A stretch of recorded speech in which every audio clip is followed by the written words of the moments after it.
Welcome back to Central Georgia. Veterinarians will wave to millions of people on television and in person New Year's Day in Pasadena, California. Suzanne Lawler chatted with Drs. Vernard Hodges and Terrence Ferguson about their invite to the Tournament of Roses parade. You got me riding the cow. Let me just give him the bucket. You know them from the hit show Critter Fixers on Nat Geo Wild. Now, Terrence and Vernard are literally headed to Hollywood. The funny thing is, when we got the phone call, it was like they was trying to sell us. Rose Bowl, the Rose Bowl parade, granddaddy of them all, the oldest bowl game. It's probably one of the most recognizable parades in our country, maybe even the world. Well, Dr. Terrence Ferguson and Dr. Vernard Hodges said yes in 2 shakes of a dog's tail. 40 million people watched the extravaganza, but they aren't worried.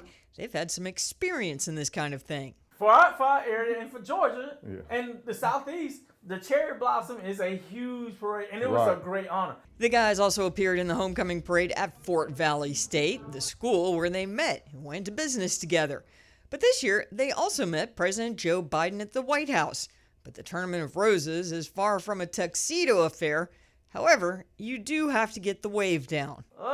I guess maybe it's the 2-hand wave. It may be. We may need to capture both sides. Yeah. We're going to miss something anyway. Maybe we'll be like kinda... this and, maybe not too robotic. They are far from robotic. They're a laugh a minute. Man, this cow took me cow surfing. Yes. Terrence thought he would have to surf to the airport, but in a moment of serendipity, things fell neatly into place. And later that afternoon to get to see my son play in the Rose Bowl with the University of Alabama.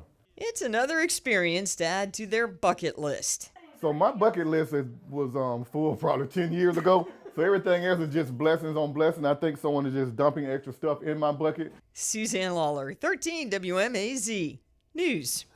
The dynamic duo Slota is also pairing with Humane Society of Pasadena. They'll ride with some pups who are up for adoption.